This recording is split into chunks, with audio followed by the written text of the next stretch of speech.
Minute भैया अग्गे नहीं आए।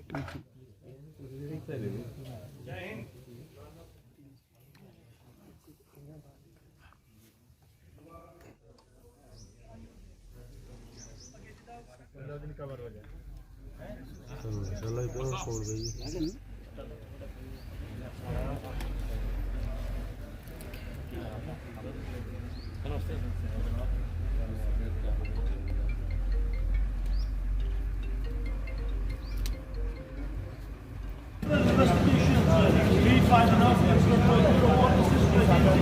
even Jammu and Kashmir police, they help me manage the establishment that it was.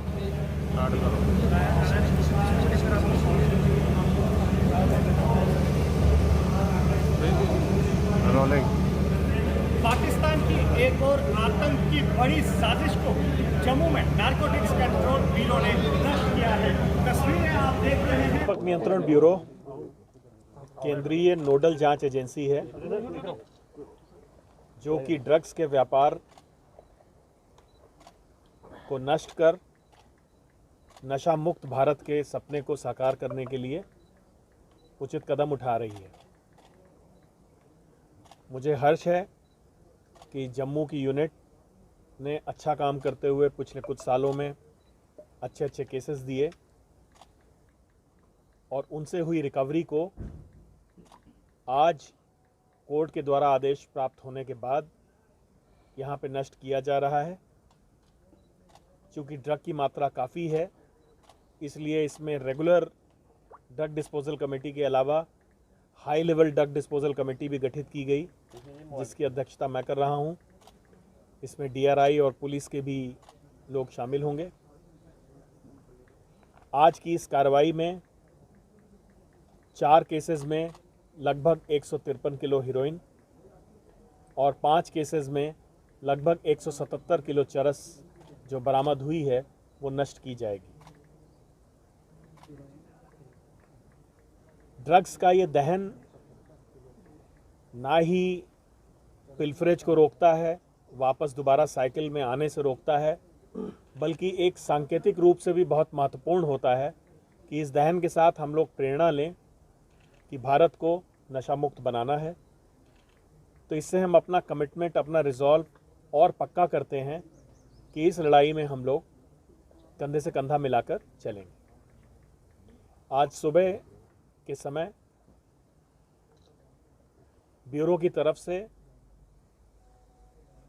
मैंने और जोनल डायरेक्टर साहब ने मुलाकात की, माननीय LG साहब से, ACS होम से बातचीत की, DGP साहब और SIA के स्पेशल DG से हम लोगों ने मुलाकात की, CID डिपार्टमेंट वगैरह से।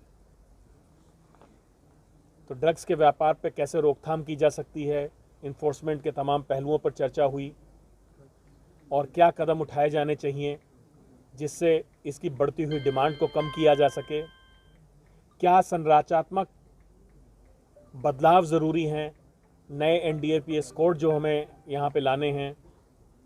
इन सारे विषयों पर बहुत ही फ्रूटफुल बातचीत हुई है। मुझे उम्मीद है आने वाले समय में केंद्र सरकार और राज्य सरकार मिल के इस ओर महत्वपूर्ण फैसले लेंगी और हमारे कदम मजबूत करेंगी। धन्यवाद। सर, आपके पास भी इस तरह के एविडेंसेस हैं कि इस ड्रग का इस्तेमाल जिसे हम कहते हैं नार्को टेरर के लिए हो रहा है और सारी चीज़ें हो रही है? देखिए, भारत की भौगोलिक स्थिति ऐसी है कि वो गोल्डन क्रेसेंट और गोल्डन ट्रायंगल के बीच में है। तो ज़्यादातर ड्रग्स, अगर ओपियोइड्स की मैं बात करूं, हीरोइन डेफिनेटली बाहर की कंट्रीज से आ रही है।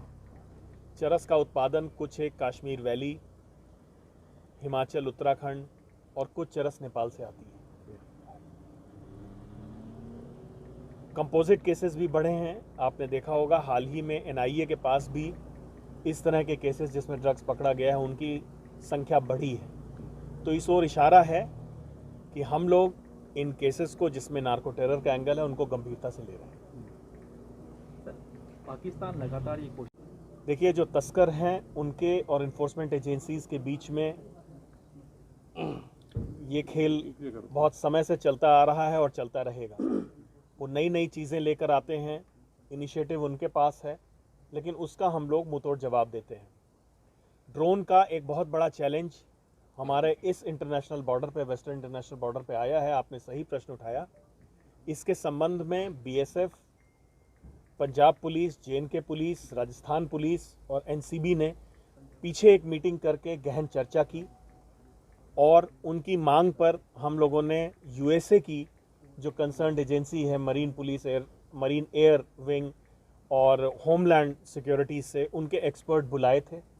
आपस में क्या टेक्नोलॉजी हो सकती है, क्या रणनीति होनी चाहिए, क्या कदम उठाने चाहिए, इस पर चर्चा की गई है और आने वाले भविष्य में उनसे हमें और मदद मिलने की उम्मीद है। सर, जम्मू कश्मीर में रिकवरी हुई है तो ये जानी कहाँ पे थी सर?